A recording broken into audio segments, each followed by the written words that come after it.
Le sang coulait encore de ma tempe quand j'ai vu le visage de mon frère. Étienne, penché au-dessus de moi. Un sourire triomphant aux lèvres.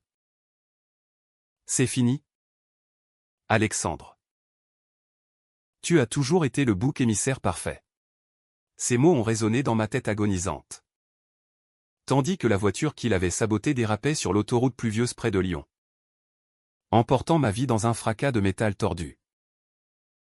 Et puis, le noir absolu jusqu'à ce que je rouvre les yeux.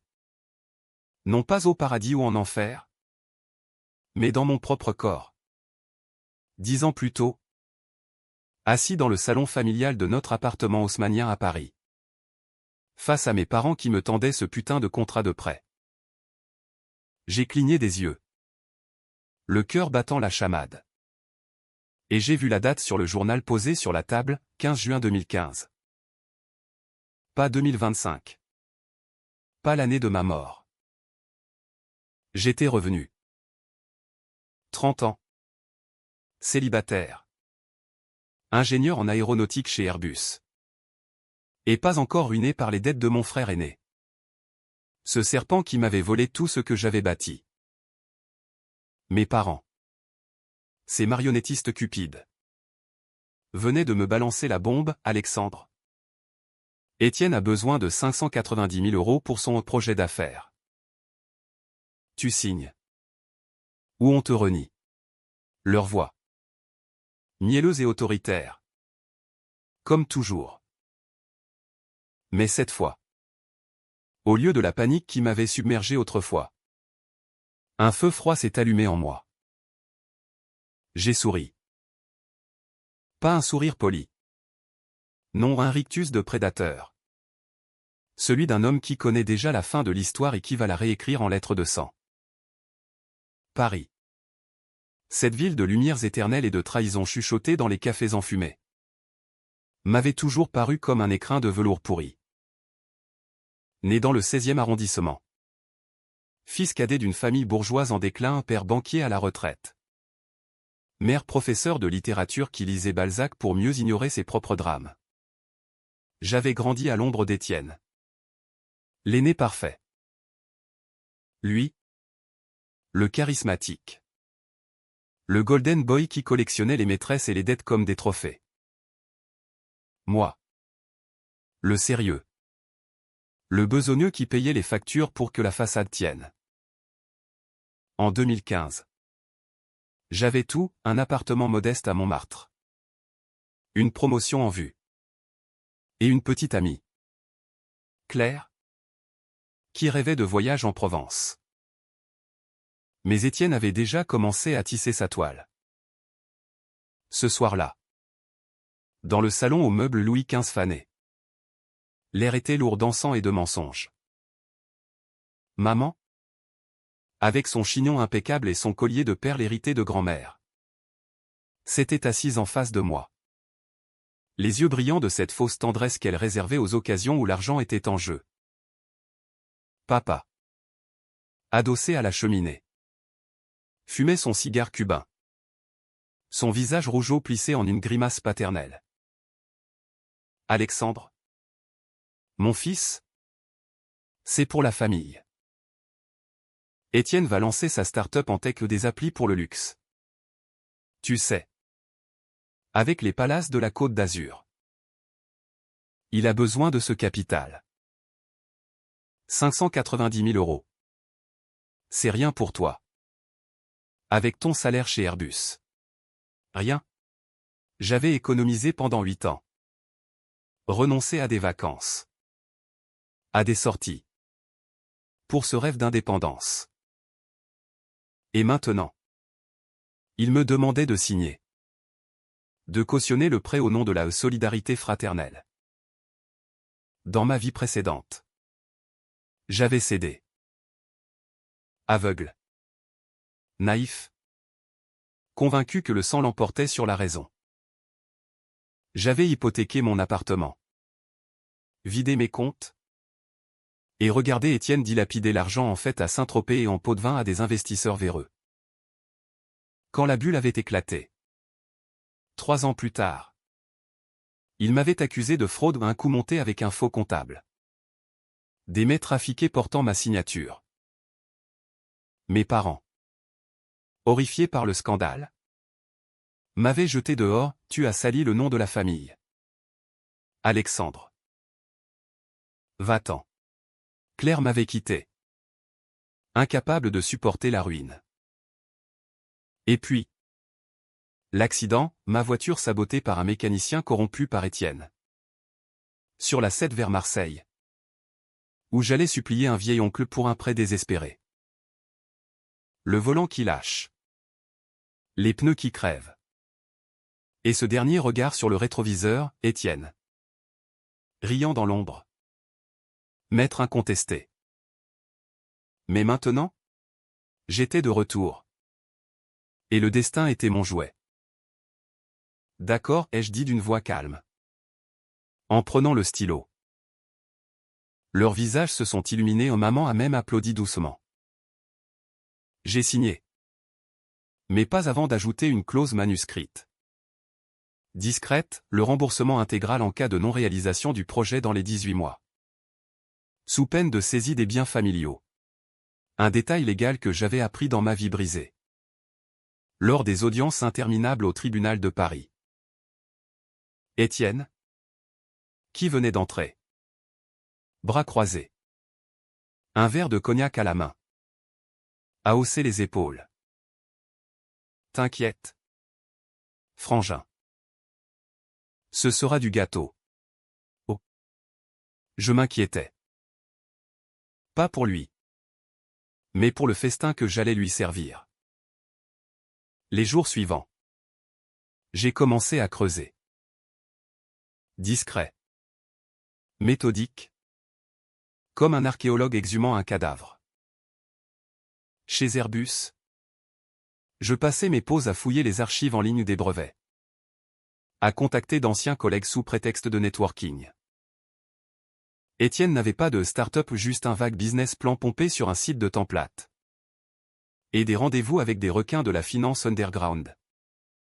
Dans les bars louches du Marais. J'ai engagé un détective privé. Un ex-flic marseillais nommé Duval. Payé en cash pour éviter les traces. Monsieur Lefebvre. Votre frère est un escroc de haut vol. Il a déjà ruiné 2 associés à Lyon.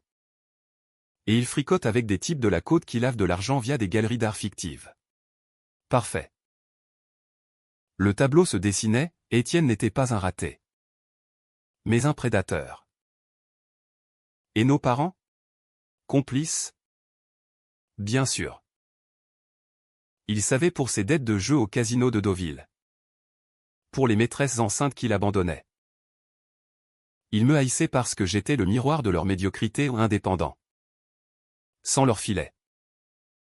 Claire? Ma Claire d'alors. Sentait que quelque chose clochait. On dînait dans un bistrot de Belleville. Sous les guirlandes lumineuses. Quand elle m'a pris la main. Alex? Tu es différent. Comme si tu portais un secret trop lourd. J'ai ri. Un rire amer. Et je lui ai raconté une version édulcorée, des doutes sur la famille. Elle a hoché la tête. Ses yeux bleus emplis de cette loyauté que j'avais perdue autrefois. Promets-moi de ne pas te laisser bouffer par ça. Je l'ai promis. Mais en mon fort intérieur. Le plan germait. Pas une vengeance brute. Non, quelque chose de français. Raffiné. Empoisonné comme un absinthe trop dosé. J'allais les ruiner. Les exposer. Les briser sans un bruit. Jusqu'à ce qu'ils supplient pour la miséricorde que je leur refuserais.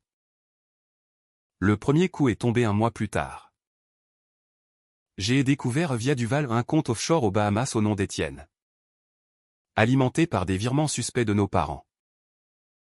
Une petite somme. 50 000 €. Pour aider à un investissement. J'ai compilé les preuves, relevés bancaires. Mais interceptés. Puis, anonymement, J'ai envoyé le dossier au fisc français. Avec une note, soupçon d'évasion fiscale familiale. Le lendemain. Une convocation est arrivée chez eux. Papa a appelé. Furieux, Alexandre. Qu'est-ce que c'est que cette folie? Tu nous attaques? J'ai feint l'innocence, moi? Je ne sais rien. Père.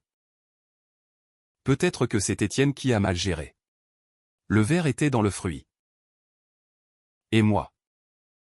Je souriais toujours. La pluie martelait les pavés de la Seine comme un rappel incessant de mes vies brisées.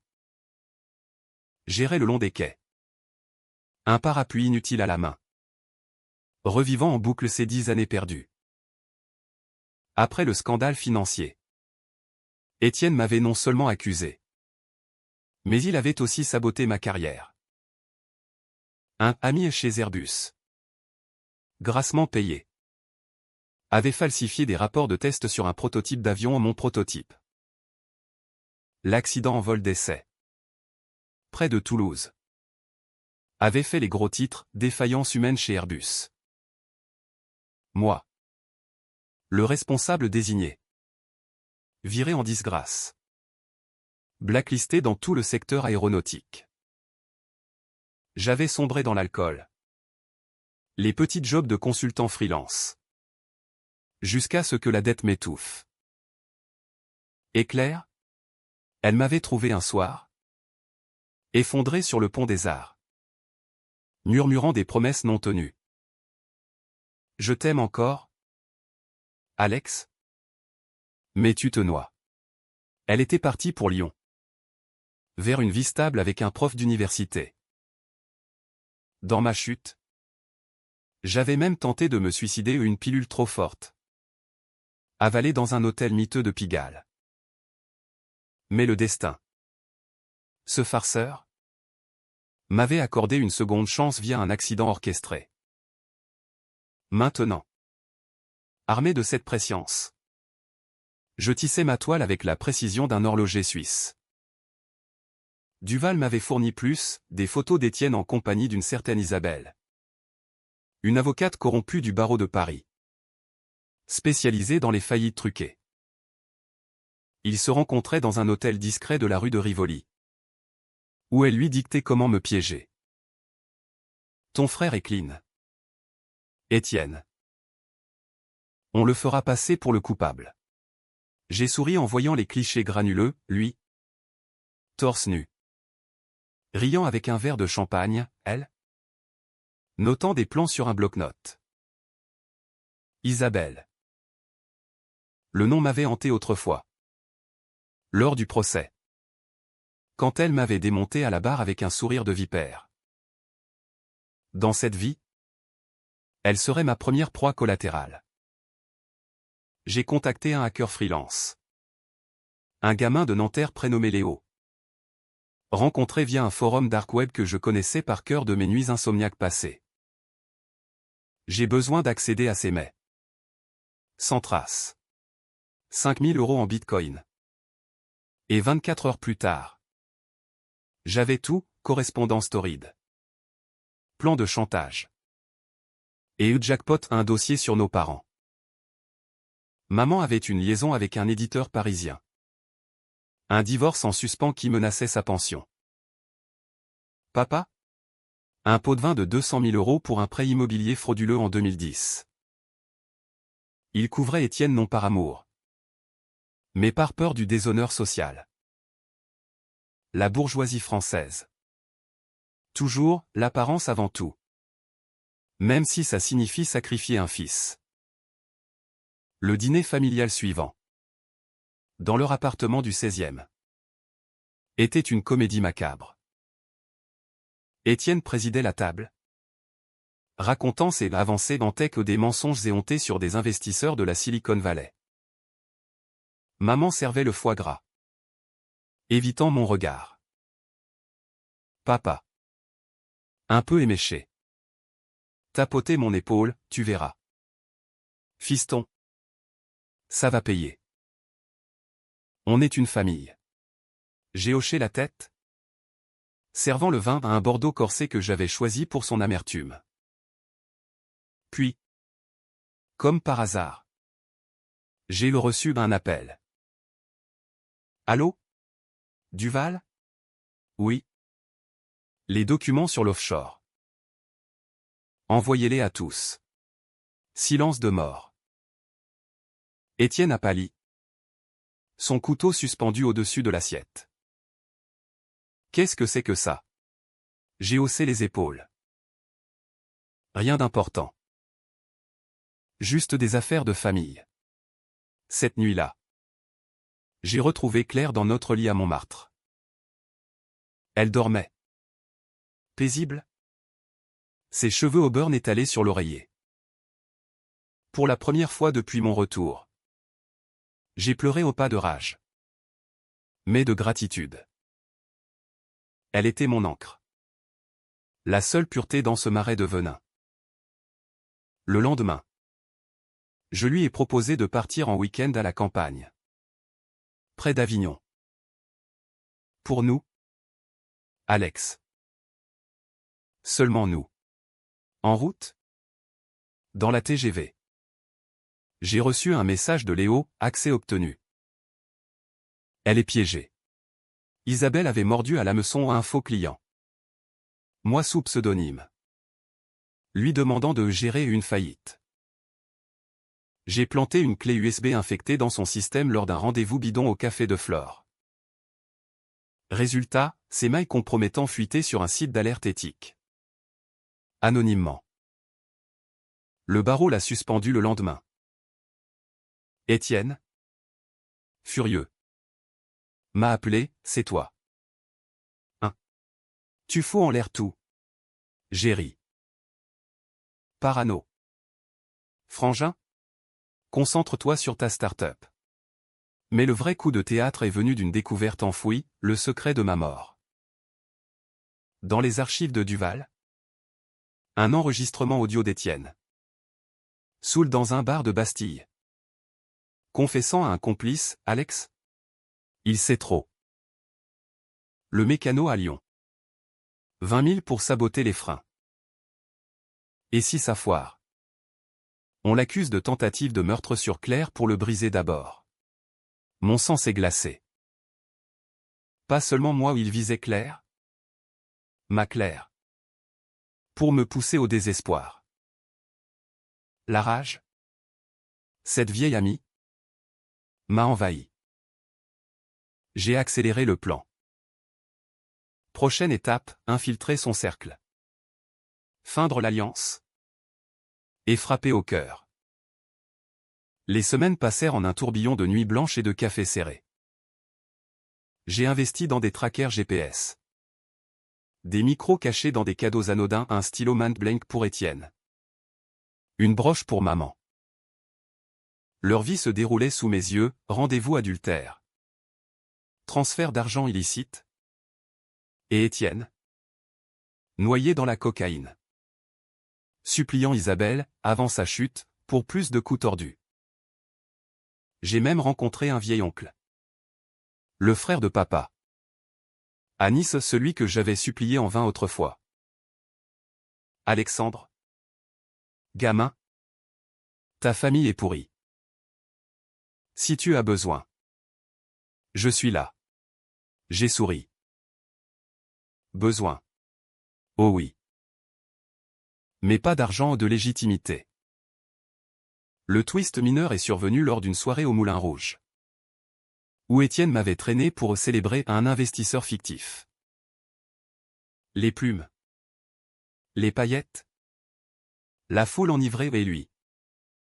Glissant une enveloppe à un homme en smoking, pour le mécano. Assure-toi que c'est clean cette fois. J'ai filmé. Discrètement. Depuis les coulisses. Preuve irréfutable. Rentré à l'aube. J'ai confronté mes démons intérieurs. Étais-je un monstre? Non. J'étais la justice. Retardé mais implacable. Comme dans les tragédies de Racine. Où la vengeance ronge l'âme mais purifie le sang. L'été 2015 s'étirait. Paresseux et suffocant. Comme un serpent lové dans les jardins du Luxembourg. Paris bourdonnait de touristes, ignorant les drames qui se nouaient dans ses entrailles. Moi. Je dansais sur le fil. Entre la façade du fils modèle et l'ombre du vengeur. Chez Airbus. Ma promotion était officielle, chef de projet sur un nouveau drone civil. Les collègues me félicitaient, ignorant que chaque rapport que je signais était une arme potentielle contre Étienne, dont les applis luxe empiétaient sur des brevets que je pouvais contester. J'ai déposé une plainte anonyme auprès de l'INPI, l'Institut national de la propriété industrielle, alléguant vol d'idées. Preuve jointe, schémas identiques à un prototype Airbus de 2014. Étienne a reçu sa première mise en demeure 2 jours plus tard. Son appel. Hystérique, Alex. C'est une erreur. Aide-moi. Dis-leur que c'est toi qui m'as conseillé. J'ai faim la compassion, je vais voir ce que je peux faire. Frangin. Mais signe ça d'abord un nouveau contrat. Révisé. Où il me cédait 20% de sa start-up en échange de mon témoignage. Les parents. Eux. Sentaient le vent tourner. Maman m'a invité à thé chez La Durée. Dans ce salon pastel où les macarons sucrent les poisons. Alexandre. Chérie. Ton père et moi. On s'inquiète. Étienne semble nerveux. Ses yeux, soulignés de mascara impeccable, cherchaient une faille. J'ai bu mon Earl Grey. Lentement. Maman? Si seulement vous m'aviez écouté il y a 10 ans. Pardon? Je divague. Elle a tiqué où ces flashs de ma vie passée me trahissaient parfois. Puis, le coup, j'ai glissé une photo. Tiré des fichiers de Léo. Montrant papa en train de recevoir un pot de vin dans un restaurant étoilé. C'est quoi? Ça? Elle a blêmi. La tasse tremblant. Un malentendu.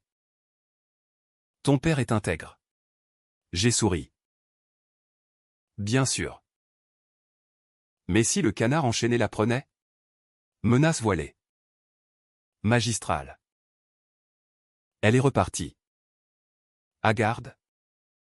Promettant de parler à Étienne. Mon allié inattendu fut clair. Sans lui dire toute la vérité au trop risqué. Je l'ai impliqué subtilement. Aide-moi à surveiller un concurrent chez Airbus. C'est légal? Promis. Elle, avec son flair de graphiste freelance, a analysé les logos d'Étienne, copie flagrante de marques protégées. On a ri. Enlacé sur le canapé. Ignorant que c'était le prélude à l'ouragan. Mais la nuit, seul. Les cauchemars revenaient, le crash. Le sang. Le rire d'Étienne. Je me réveillais en sueur. Vérifiant les freins de ma voiture comme un obsédé. Paranoïa? Non. Prudence. Le plan culminait autour du secret enterré, le trophée d'Étienne. Une maîtresse enceinte qu'il avait abandonnée en 2014.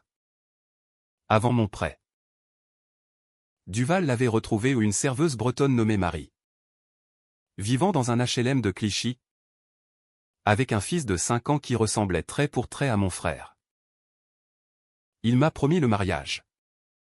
Puis disparu avec mes économies, m'a-t-elle confié. Les yeux rougis. Dans un café miteux. J'ai écouté. Hochant la tête. Et offert 10 000 € pour un test ADN payé par un fonds anonyme.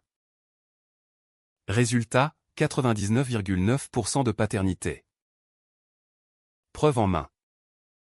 J'ai orchestré la rencontre, Marie débarquant chez nos parents pendant un dîner dominical. Bébé en poussette. Hurlant la vérité. Votre fils m'a ruiné. Il est le père. Chaos. Maman s'évanouit. Papa bafouille. Étienne nie. Rouge de fureur. C'est une pute. Une arnaque. J'ai calmé le jeu, allons. Frangin. Un test ADN effacera les doutes. Il a cédé. Et le labo choisi par moi a confirmé. Le scandale familial a éclaté, avocat. Médiation. Et 200 000 € d'indemnité pour Marie. Saigner des comptes d'Étienne. Mais la contre-attaque d'Étienne fut vicieuse. Il a tenté de me discréditer, des rumeurs sur mon instabilité mentale. Colporté à Airbus via Isabelle. Qui avait des contacts. Un collègue m'a mis en garde, Alex. On parle de Burno. De pilules. J'ai riposté en fuitant ses dettes de jeu au Figaro. Sous pseudonyme. Héritier d'une famille influente ruinée par le vice. Les tabloïds ont sauté dessus, le fils prodigue du 16e, cocaïne et casino. Nos parents. Humiliés. M'ont convoqué. Tu nous détruis. Arrête ça. Ou on te coupe tout. J'ai ri. Pour la première fois ouvertement. Coupez-moi. Papa. Voyons si vous survivez sans mon silence. Claire, sentant la tempête, m'a confronté. Alex, dis-moi la vérité. Ce n'est pas juste du business. Sous les étoiles de Montmartre. Je me suis brisé, le crash. La trahison. Le retour. Elle m'a cru au miracle de l'amour. Et embrassé. Alors, finissons en ensemble. Mais sans te perdre. Avec elle. J'ai affiné le coup suivant, impliqué l'oncle de Nice. Qui détenait des preuves sur les fraudes de papa depuis les années 90. Une lettre collective. Envoyée au procureur, soupçon de corruption familiale. Enquête ouverte. Étienne, acculé, m'a proposé un pacte, on partage le prêt restant. On efface tout. J'ai accepté. Feignant la réconciliation. Mais en signant. J'ai glissé une clause fatale, audit total de ses comptes. La tension montait. Électrique. Comme avant un orage sur la tour Eiffel. Décision controversée? Oui, j'ai envisagé de saboter sa voiture. Comme il l'avait fait mais non. Trop bas. Au lieu.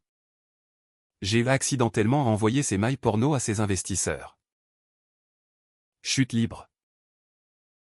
Et moi? Je vivais? Enfin.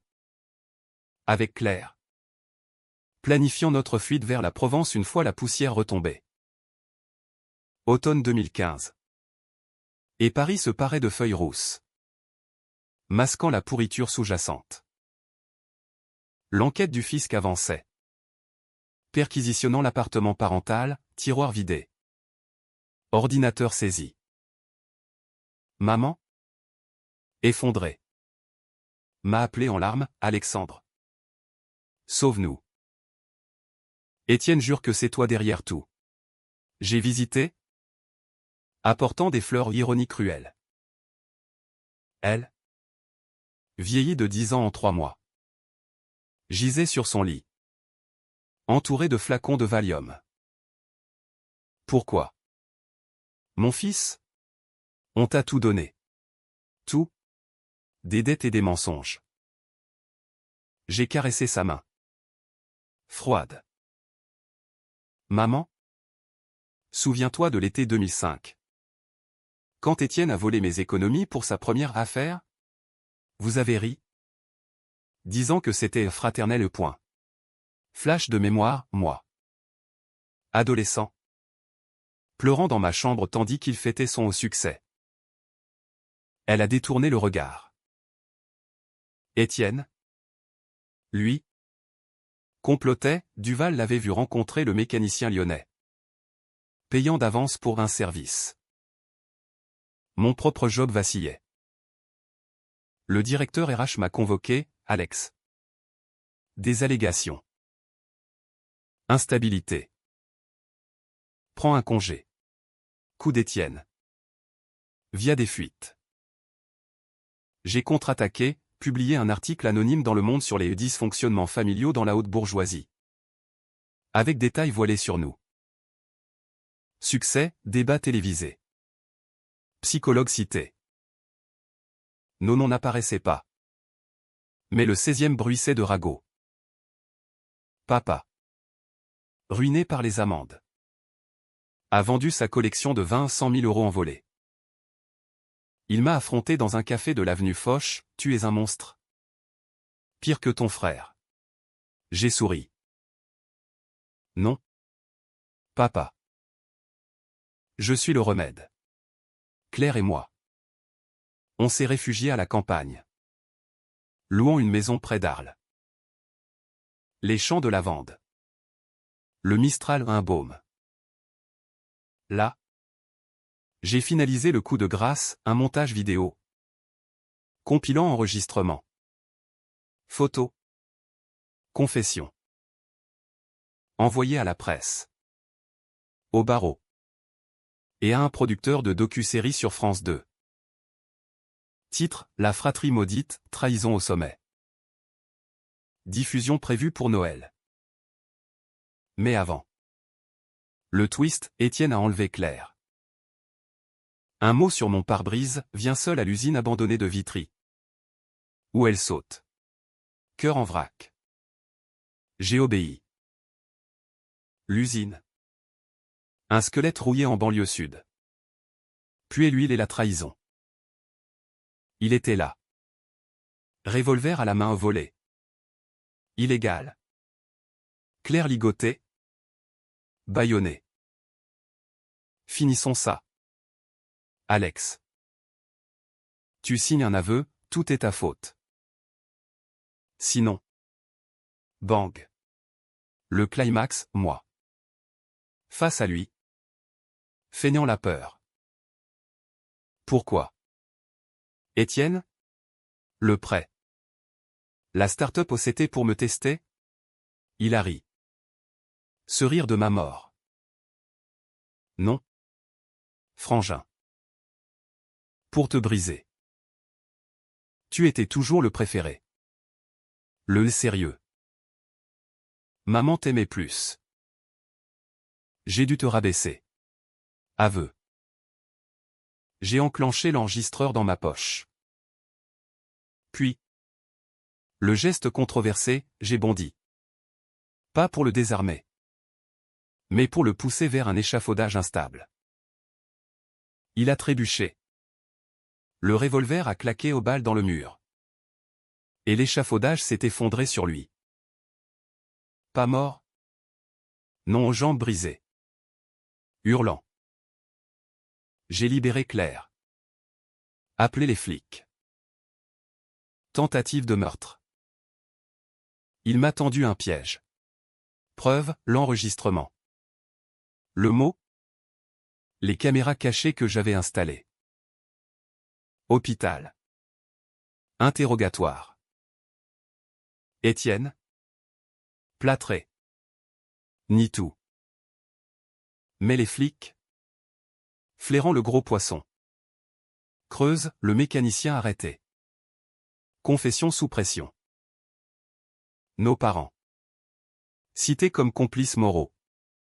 S'effondre. Maman avoue, on savait pour les dettes. Mais on a fermé les yeux. Papa? Suicide raté. Pilules avalées dans un hôtel de Cannes. Scandale national, dynastie en ruine, frères ennemis et secrets familiaux. Moi? Clairvoyant. J'ai sauvé mon job en révélant les rumeurs comme une calomnie d'Étienne. Airbus m'a promu. Claire et moi. On s'est mariés en petit comité à Arles. Sous les oliviers. Mais la vengeance a un prix, nuanté par son cri. Doute sur ma moralité. Étais-je le héros? Ou le miroir de son monstre? Hiver 2015. Paris sous la neige. Un manteau blanc sur les cicatrices. Le procès d'Étienne a été un cirque, tribunal de la République. Flash des paparazzi. Témoignage lacrymoyen.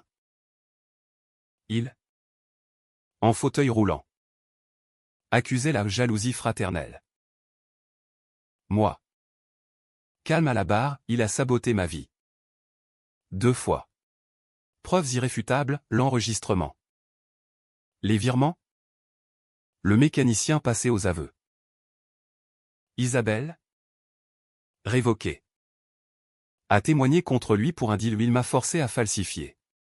Sentence, 20 ans pour tentative de meurtre. Fraude. Chantage. Applaudissements contenus dans la salle. Dehors. Manif de féministes pour Marie et son fils, justice pour les oubliés. Nos parents? Maman en maison de repos. Brisée. Écrivant des lettres que je n'ouvre pas. Papa. Ruiné. Vie d'une pension misérable à Biarritz? Évitant les regards. L'oncle de Nice m'a légué sa fortune 2 millions. Pour réparer ce que la famille a détruit. J'ai vendu l'appartement haussmannien. Donné l'argent à des associations contre la fraude familiale. Claire. Enceinte de notre premier. Rayonnait, on recommence. Alex. Sans ombre. Le twist final, une lettre d'Étienne. De Fresnes. Tu as gagné. Mais à quel prix? Je suis toi. Maintenant brisé. Seul. Reviens. Frangin. On peut encore. J'ai brûlé la lettre. Mais le doute ronge, ai-je créé un cycle? Non. J'ai brisé le mien. Dans la Provence? Sous le soleil? Avec Claire et notre fille naissante Élise. Comme la liberté. Je vis. Pas heureux à 100%. Car la vengeance laisse descendre. Mais libre. Et ce sourire? Il est mien. Désormais pas de triomphe. Mais de paix conquise.